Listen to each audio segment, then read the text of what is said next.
Hello friends, இந்த வீடியோலையும் கூட நம்ம ஷின்சானோட ஒரு சில ஹாரர் எபிசோட்ஸ் தான் பார்க்க போறோம். கண்டிப்பா வீடியோ ரொம்பவே த்ரில்லிங்காவும் ஹாரராவும் இருக்கும். அதனால வீடியோவை கொஞ்சம் கூட ஸ்கிப் பண்ணாம கடைசி வரைக்கும் பாருங்க. முக்கியமா ஷின்சான் லவர்ஸ் எல்லாரும் வீடியோவை இப்பவே லைக் பண்ணி கமெண்ட்ல ரெட் ஹார்ட்ட போட்டு விட்டுருங்க. சோ இதுக்கு மேல டைம் வேஸ்ட் பண்ணாம வாங்க வீடியோக்குள்ள போகலாம். இந்த எபிசோடோட ஸ்டார்டிங்ல நமக்கு ஒரு சின்ன பையனை காட்டியிருப்பாங்க. அந்த சின்ன பையன் ஒரு பேப்பர்ல அவனோட ஃபேமிலியோட டிராயிங்க வரைஞ்சுக்கிட்டு இருப்பான். வரைஞ்ச டிராயிங்க அம்மா பாருங்கன்னு சொல்லி அம்மா கிட்டையும் பாக்குறது கொடுப்பான். அந்த டிராயிங்ல அந்த பையன் அவனோட அம்மாவோட சேர்த்து பின்னாடி கருப்பா ஒரு உருவம் நின்னுட்டு இருக்கும். உடனே அம்மா கேட்பாங்க, டிராயிங்ல அம்மாக்கு பின்னாடி நிக்கிற அந்த கருப்பு உருவம் யாருப்பா? பையனும், அம்மா உங்க பின்னாடி எனக்கு எப்பவுமே ஒரு கருப்பு உருவம் தெரிஞ்சுக்கிட்டே இருக்கும்னு சொல்லுவான். இதை கேட்டது அம்மாக்கு உடனே தூக்கி வாரி போட்டுரும். உடனே என் பின்னாடி இப்பவும் அந்த உருவம் உனக்கு தெரியுதாப்பான்னு கேட்பாங்க. அப்ப அந்த அம்மாவுக்கு அவங்க ரெண்டு வரையும் தாண்டி யாரோ இன்னொருத்தங்க அவங்களோட வீட்டுல இருக்கிறது போல அவங்களுக்கு ஃபீல் ஆகும். இந்த மாதிரி நம்ம அடுத்தது என்ன நடக்க போகுதுன்னு சொல்லி யோசிச்சுக்கிட்டு இருக்கிற சமயத்துல தான் இவ்வளவு நேரம் நடந்தது வேற ஒண்ணும் இல்ல. ஷின்சான் தான் டிவில ஒரு ஹாரர் ஷோவை பார்த்துட்டு இருந்திருப்பான். ஆனா இதுக்கப்புறமா ஷின்சானோட நடக்க போகிறதெல்லாம் அவன் யோசிச்சு கூட பார்த்திருக்க மாட்டான். அப்ப பார்த்து ஷின்சானோட அம்மா வந்து டிவி பாக்குறத நிறுத்திட்டு போய் வாஷ்ரூம் சுத்தம் பண்ணுன்னு சொல்லுவாங்க.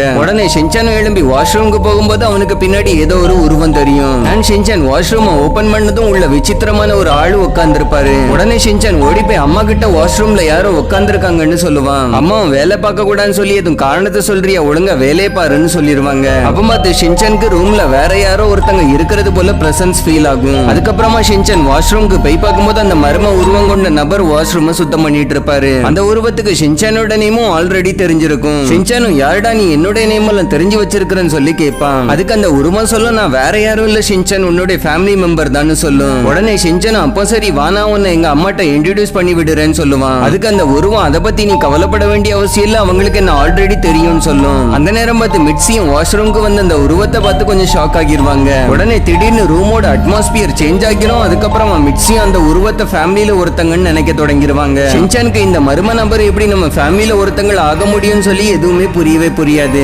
மிட்சியும் சும்மா வேலையை பாரு ஷின்சான்னு சொல்லிட்டு அங்க இருந்து கிளம்பி போயிருவாங்க. உடனே அந்த கருப்பு உருவம் ஷின்சான் கிட்ட வந்து, நம்ம எல்லாருமே ஃபேமிலி தானே ஷின்சான்னு கேட்கும். அப்பதான் ஷின்சானுக்கும் நம்ம வீட்டுல ஏதோ மர்மமா நடக்குது என்கிறது புரிய வரும். ஈவன் ஹிமாவாரியும் அந்த மர்ம நபர் கூட ஃப்ரெண்ட்லியா இருப்பான். அதுக்கப்புறமா ஹாரியும் வேலை முடிஞ்சு வீட்டுக்கு வந்ததும் அந்த மர்ம நபரை ஃபேமிலியில ஒன்னாதான் பாப்பாரு. இதெல்லாம் பார்க்க ஷின்சானுக்கு இன்னமும் அதிகமா தான் ஷாக்கிங்கா இருக்கும். மனிதர்களை எப்படி ஏமாத்தினாலும் விலங்குகளை ஏமாத்த முடியாதுன்னு சொல்லுவாங்க.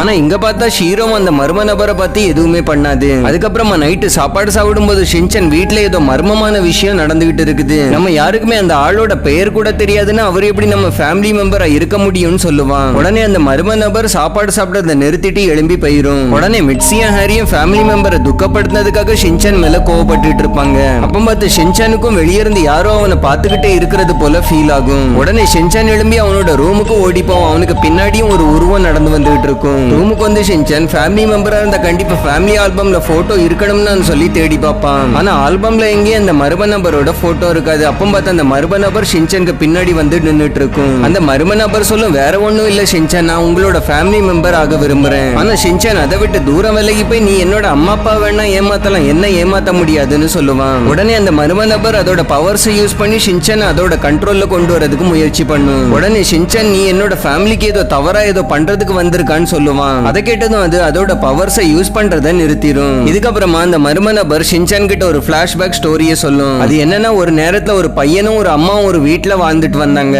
அந்த அம்மா எப்பவுமே அவங்களோட வேலையில பிஸியா இருந்தனால அந்த பையன் எப்பவுமே தனிமையில இருந்தான். இதை சொல்லிட்டு அந்த மர்ம நபர் இன்னொரு ஸ்டோரியும் சொல்லும். ஒரு வீட்டுல ஒரு சின்ன பொண்ணு இருந்தது. அந்த சின்ன பொண்ணுக்கு ஒரு தங்கச்சி இருந்தனால அந்த வீட்டுல அம்மாவும் அப்பாவும் இந்த பொண்ணுக்கு கொஞ்சம் கூட அட்டென்ஷன் கொடுக்காம இருந்தாங்களாம். இதனால அந்த பொண்ணு நம்மளும் சின்ன பொண்ணு தானே, நமக்கு ஏன் எந்த ஒரு அட்டென்ஷனும் கிடைக்க முடியாதுன்னு சொல்லி கவலையில இருப்பான். இந்த மாதிரி வித்தியாசமான கவலைகளோட இந்த உலகத்துல நிறையவே குழந்தைங்க இருக்கிறாங்க. அந்த குழந்தைங்களோட சோகத்துல இருந்து வந்த எனர்ஜில இருந்தா நான் உருவாகி இருக்கிறேன்னு அந்த உருவம் சொல்லும். அண்ட் ஷின்சான் சொல்லும், ஷின்சான் நீ மத்த குழந்தைகளை போல எல்லாம் இல்ல, உன் கூட யாரும் இருந்தாலும் சரி இல்லாட்டியும் சரி உன்னை எப்பவுமே நான் சந்தோஷமா இருந்து மட்டும் தான் பாத்துருக்கேன். இதெல்லாம் கேட்டதுக்கு அப்புறமா ஷின்சான் அந்த மர்ம நபரை பார்த்து ரொம்பவே இமோஷனல் ஆகிருவான். ஆனா இப்ப அந்த மர்ம நபர் மறுபடியும் போக வேண்டிய நேரம் வந்துடும். ஷின்சான், நீ அடுத்த தடவை வரும்போது நான் உனக்கு நிறைய ஸ்நாக்ஸ் தருவேன், நம்ம ரெண்டு சேர்ந்து விளையாடலாம்னு சொல்லுவான். அதுக்கு அந்த உருவம் சொல்லும், மன்னிச்சிரு, இனி அதுக்கான தேவை எதுவும் இருக்காது. அதுக்கப்புறமா ஷின்சான் கீழே வந்து பார்க்கும்போது எல்லாமே பழைய மாதிரி நார்மல் ஆகி இருக்கும். அண்ட் மிட்சிக்கும் ஹாரிக்கும் அந்த மர்ம நபரை பத்தின எந்த ஒரு விஷயமும் ஞாபகத்திலயும் இருக்காது. அடுத்த நாள் ஷின்சானை மிட்சி ஸ்கூலுக்கு அனுப்பி விட்டுட்டு கீழே பார்க்கும்போது கீழே ஒரு டிராயிங் கிடக்கும். அந்த டிராயிங்க மிட்சி எடுத்து பார்க்கும்போது அதுல ஷின்சானோட ஃபேமிலி கூட ஒரு மர்ம உருவமும் இருக்கும். இந்த சீனோட அந்த எபிசோடையும் அப்படியே முடிச்சிருவாங்க.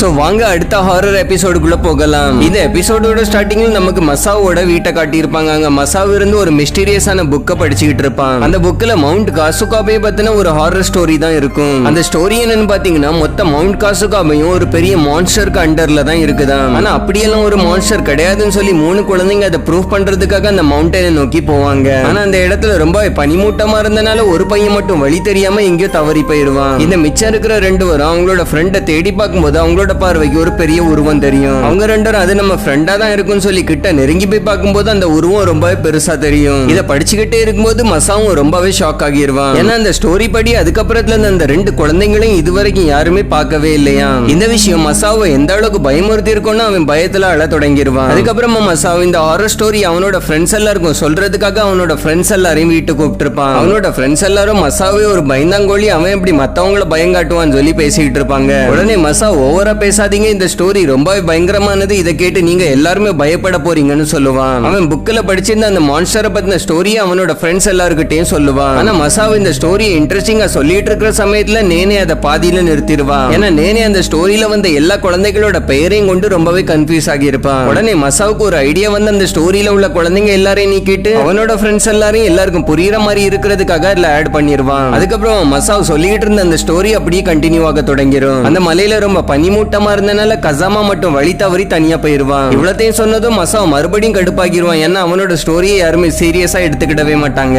இனி அது ஸ்டோரியை எல்லாரும் சீரியஸா கேட்கணும்னு சொல்லி மசாவ் ரூமோட லைட்டா ஆஃப் பண்ணிடுவான். அப்ப பார்த்து போச்சான் ஏதோ சொல்லுவான். அதை கேட்டதுமே எல்லாருமே ரொம்பவே ஷாக் ஆகிடுவாங்க. போச்சான் சொல்லுவான், என் கூட நேத்து மர்மமான ஒரு விஷயம் நடந்தது. அது என்னன்னா போச்சான் ஒரு ஆத்துக்கரையோட பெய்கிட்டு இருக்கும்போது அவனுக்கு கீழ இருந்து ஒரு விசித்திரமான கல்லு கிடைச்சிருக்குது. அண்ட் அந்த கல்லுல ஒரு ஹியூமன் ஃபேஸ் இருக்கிற மாதிரியும் அது போச்சானை பார்த்து சிரிக்கிற மாதிரியும் இருந்துதான். உடனே போச்சான் எதுவுமே யோசிக்காம அந்த கல்லை அங்கேயே வச்சுட்டு வீட்டுக்கு கிளம்பிடுவான். ஆனா வீட்டுக்கு நடந்து போய்கிட்டு இருக்கும் போதே போச்சானோட பாக்கெட் அவனுக்கு ஹெவியா ஃபீல் ஆகும். போச்சான் அவனோட பாக்கெட்டுக்குள்ள கைவிட்டு பார்க்கும்போது அந்த சிவப்பு கலர் கல்லு அவனோட பாக்கெட்டுக்குள்ள வந்து கிடக்கும். இதை கேட்டதுமே ஷின்சான், கசாமா, நேனே அண்ட் மசாவ் எல்லாருமே ரொம்பவே பயந்துருவாங்க. மறுபடியும் போச்சான் அவனோட ஸ்டோரியை கண்டினியூ பண்ணுவான். அடுத்த நாள் மறுபடியும் அவன் அந்த ஆத்துக்கரையில போய் அந்த கல்லை மறுபடியும் வச்சுட்டானா. ஆனா இந்த தடவை அவன் வீட்டுக்கு ரிட்டர்ன் போகும்போது அந்த கல்லு மறுபடியும் அவனோட பாக்கெட்ல வந்துடக்கூடாதுன்னு சொல்லி அவனோட பாக்கெட்டை டைட்டா பிடிச்சிட்டு போயிருக்கிறான். ஆனா அவன் வீட்டுக்கு போய் பார்க்கும்போது அந்த கல்லு அவனோட வீட்டுக்கு பின்னாடி வந்து கிடக்கும். இதை கேட்டதுமே எல்லாருக்குமே வியர்த்து ஊத்த தொடங்கிடும். என்ன ஸ்டோரி போக போக ரொம்பவே ஹாரர் ஆகிட்டு இருந்தது. அதுக்கப்புறமா போ சொல்லுவான், ஸ்டோரி இதுக்கு மேல இன்னும் ஹாரர் ஆக போகுது. போச்சான் கிட்ட அந்த கல்லு ரிட்டர்ன் வரும்போதெல்லாம் அவன் அந்த கல்லுல ஒரு விஷயத்தை நோட் பண்ணி இருக்கிறான். அதாவது அந்த கல்லுல இருந்த கிராக்ஸ் முந்தின நாளை விடவும் இன்னைக்கு ரொம்பவே வித்தியாசமா இருந்திருக்குது. ஏன்னா நேத்து அவன் அந்த கல்லை எடுக்கும் போது அதுல ஹாப்பியான ஃபேஸ் இருக்கும், ஆனா இன்னைக்கு அதுல ஆங்கிரியான ஃபேஸ் இருக்கும். அன்னைக்கு மறுபடியும் போச்சான் அந்த கல்லை கொண்டு போய் ஆத்துக்கரையில வைக்கிறதுக்கு போயிருவான். ஆனா அங்க போய் பார்க்கும்போது போக்கு அங்க இன்னொரு கல்லு கிடக்கிறது தெரியும். அண்ட் அந்த உடஞ்சிருந்த பெரிய கல்லு கூட இந்த சின்ன சிவப்பு கலர் கல்ல வச்சு பார்க்கும்போது அதுல இருந்து உடஞ்சி வந்த கல்லு போலவே தான் இருந்தது. அந்த 2 கல்லும் ஒன்னோட ஒண்ணு மேட்ச் ஆகிட்டனால போ இனி அது நம்மள துரத்தாதுன்னு சொல்லி வீட்டுக்கு வந்துருவான். இப்பதான் எல்லாருக்கும் ஃபைனலி அது துரத்துறதை நிறுத்திட்டான்னு சொல்லி ஒரு நிம்மதி கிடைக்கும். ஆனா அப்பதான் போ சொல்லுவான், ஏன் தெரியல திடீர்னு என் பாக்கெட் ஹெவியா ஃபீல் ஆகுது. உடனே அவன் பாக்கெட்ல கைவிட்டு என்னன்னு சொல்லி பார்க்கும்போது அந்த சிவப்பு கலர் கல்லு தான் ஆங்கிரி ஃபேஸோட இருந்திருக்குது. இதை பார்த்ததுமே ஷின்சான், கசாமா, நேனே அண்ட் மசாவ் எல்லாருமே ரொம்பவே கத்திடுவாங்க. அப்படியே அந்த எபிசோட அந்த இடத்துல கட் பண்ணி முடிச்சிட்டாங்க.